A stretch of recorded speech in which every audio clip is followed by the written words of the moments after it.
ఊరు నుండి మన జిల్లాలో జరుగుతున్న వార్తలతో పాటు జాతీయ అంతర్జాతీయ వార్తలు ఎప్పటికప్పుడు ఒకే యాప్ లో డౌన్లోడ్ పబ్లిక్ వైబ్.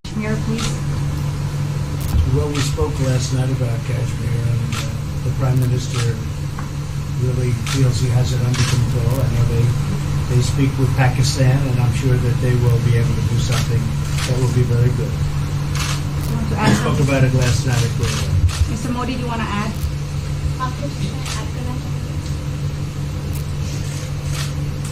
भारत और पाकिस्तान के बीच कई बायलैटरल इश्यूज हैं और पाकिस्तान के प्रधानमंत्री के चुनाव के बाद जब मैंने उनको टेलीफोन किया था तब मैंने उनसे कहा है कि पाकिस्तान को भी गरीबी के खिलाफ लड़ना है, भारत को भी गरीबी के खिलाफ लड़ना है, पाकिस्तान को भी अशिक्षा के खिलाफ लड़ना है, भारत को भी अशिक्षा के खिलाफ लड़ना है, पाकिस्तान को भी बीमारी के खिलाफ लड़ना है, भारत को भी बीमारी के खिलाफ लड़ना है। हम दोनों देश मिलकर के गरीबी के खिलाफ लड़ें, हमारी असुविधाओं के खिलाफ लड़ें और हम मिलकर के दोनों देश की आवाम की भलाई के लिए काम करें। ये संदेश मैंने पाकिस्तान के प्रधानमंत्री जी को भी दिया है और राष्ट्रपति ट्रंप से भी हमेशा हमारे इस बायलैटरल संबंधों के संबंध में बात होती रहती है। Between India and Pakistan, there are many bilateral issues, and after Mr. Imran Khan became the Prime Minister of Pakistan, I called him up to congratulate him, and I told him that Pakistan needs to fight poverty, India too. Pakistan needs to fight illiteracy, India too. Pakistan needs to fight disease, India too. And so together, let us join our forces to fight poverty and all the ills that are facing our two countries. Let us work together for the welfare of the people of our two countries.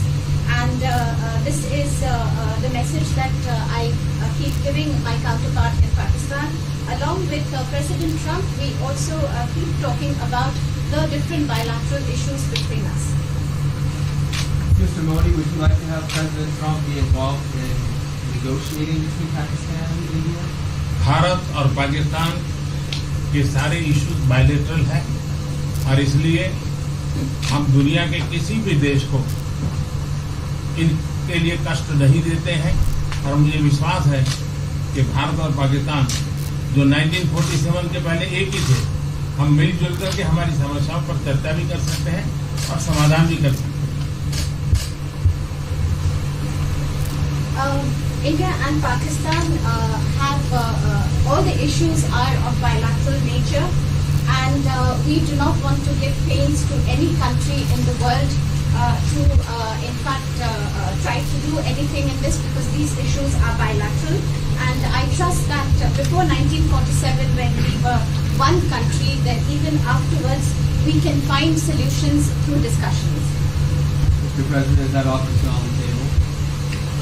I'm here. I have a very good relationship with both gentlemen, and I'm here if for any reason, but I think they can do it themselves. They've been doing it for a long time. President, the Chinese have said today publicly that it's more low-level calls that have happened, and they're downplaying the significance of the calls the U.S. administration. I don't know what you mean by that. Low level? The vice premier is low level? I don't think so. What's in your mind, they're low level? What is the position of the gentleman that was quoted in the newspaper today? Right. So the Vice Premier, Leo, came out with very significant statements, and we've been communicating through intermediaries back and forth with him. That's the Vice Premier of China. Yes, sir, I understand. That's not low level. I understand, I agree. I was just, there was a statement that the spokesman for the Foreign Ministry, for instance, said they weren't aware of the calls happening. I don't know about his There's been communication at the highest level. Thank you, Mr. At the President. highest level. Can you clarify the calls? No, I don't want to. We don't want to go into. We don't want to go into. Hey, look, in the meantime, our country is doing great. We're doing great. The Prime Minister just congratulated me. Everybody that's met has congratulated us on the job we're doing in the United States with our economy. Our economy is phenomenal, best it's ever been. And that's despite the trade deals. And when the trade deals get done, like we did with Japan yesterday, we did a really big, tremendous trade deal with Japan.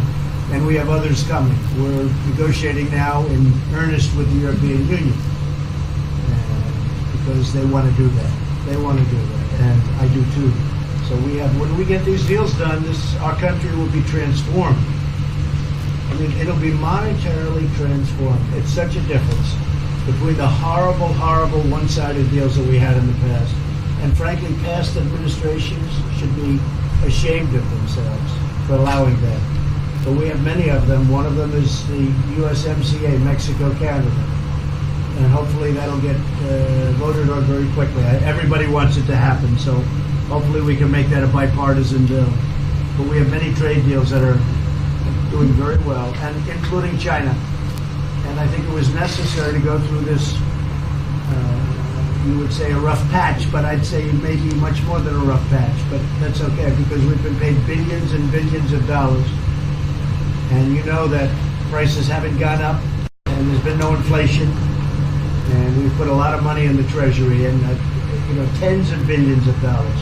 And I've given a lot of it to the farmers that were hurt. I've been able to give a lot of money, compliments of China, to the farmers that were hurt, because we gave them 16 billion and we gave them 12 billion the year before. That made them whole.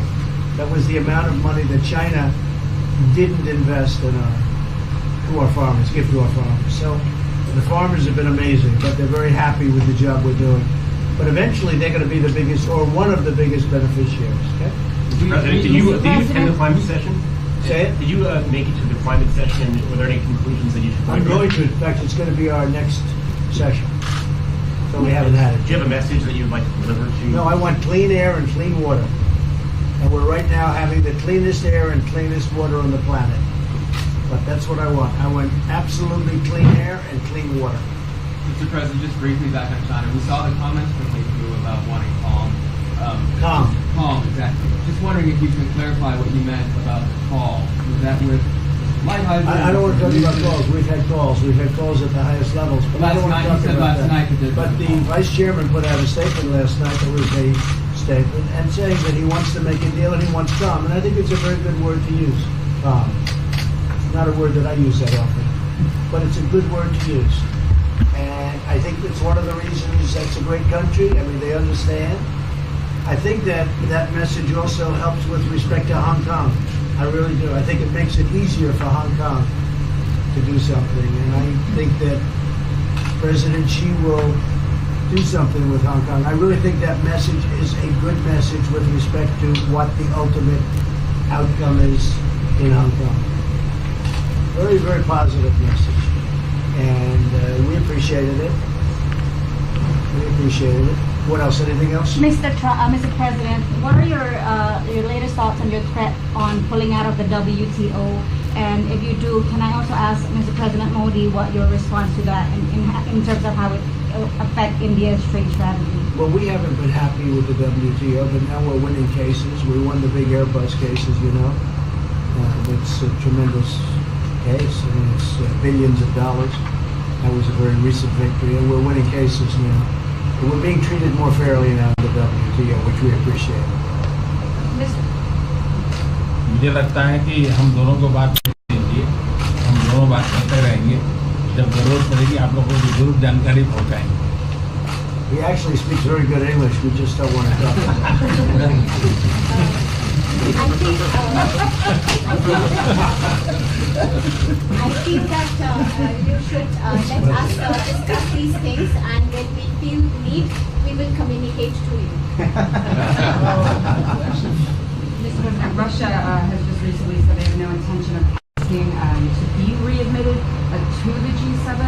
However, No, I wouldn't expect they'd ask, because why would he's a proud man. He's done a real job, and why would he ask? No, it's something we discussed, and it's under discussion now. No votes or anything, but I would be inclined to say yes, and so would others, and some probably wouldn't be, but it's just a discussion. No, I would think that he wouldn't do that because he's a proud man. He wouldn't ask, but if something would happen, he would be asked, and I'm sure he would say yes to that. do you have any indication from them that they would accept? No, I think it was a very good discussion. It was the initial discussion, but it was a very good discussion. But I think it would be appropriate. I think it would be good for Russia. I think it would be good for everybody. I think it would be a positive. But it's just a discussion that we had. It was a very interesting discussion and very think ultimately people like the idea. Mr. President, what would be your message to the American people in terms of what is your biggest achievement at this G7? Well, we've had a lot of achievements. We have an achievement with Prime Minister Modi because we're doing great trade. We're doing a lot of trade with India.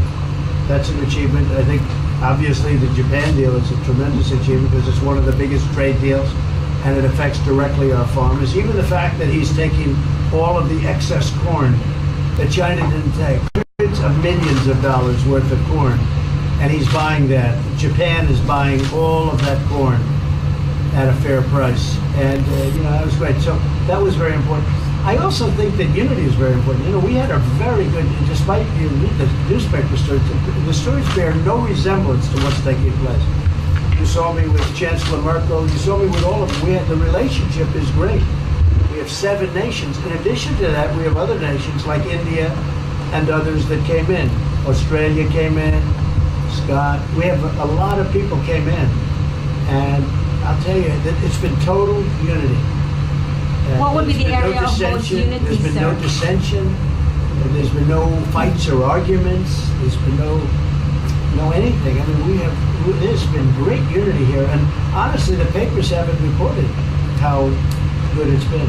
So what would be your most common ground? Is it climate change? Is it gender equality? I think we have a lot of things, but I think really the unity, the fact that we're all getting along so well, I think is one of the big takes from this. We really have good relationships, and we're doing a lot about a lot. Okay? Just so we get our reporting right, I'm going to give it one more crack on China. When you were referring earlier to the Buddha statement, which we all saw, did you mean to say that there was also a call last night, or was there not actually a call last night? There were discussions that went back and forth, and let's just leave it at that. Last night, and before last night. Yes. With China? With China, and before last night. Numerous. Look, they want to get something done. I've been saying that for a long reason. And why wouldn't they? They want to get something done. They've lost millions of jobs. Their supply chains are being hurt. And once those supply chains go, you can develop new supply chains. You can't get them back into China. So China is run by really a great leader. I think he's a great leader. He wants to do something. They lost over 3 million jobs in a very short period of time. A lot of companies have left China and they're leaving China. They want to get it done. I knew that. I could have told you that without talking, but we are talking. And would you still like to see U.S. companies leave China? Depends on whether or not we make a deal. If we don't make a deal, I'd like to see them leave China. Absolutely. If we make a deal, I'd like to see them stay there and do a great job. Mr. President, on the Afghanistan peace talks, do you have an updated timeline? Are there any snags? No timeline, whatever it is. We're no rush. I mean, we're there. We're really a peacekeeping force more than anything else, frankly. And said we could win that war in a very short period of time, but I'm not looking to kill 10 million people. Okay? And we are working along with the Taliban, with the government, and other people too. And we'll see what happens. No timeline. Thank you very much. We're going to be doing a news conference in a little while. Just one more thing. If you need one, do you need one? I don't think you need one. I mean, I can't imagine any other question. I just want to thank the Prime Minister. He's a great leader right here. Would you allow him to have nuclear weapons? Great election result. Would you allow him to have nuclear weapons, sir? Thank you, Press. Thank you, Press. Would you allow India to have Thank you, nuclear Press. weapons? Thank you. Thank you, Press. Thank you, Press.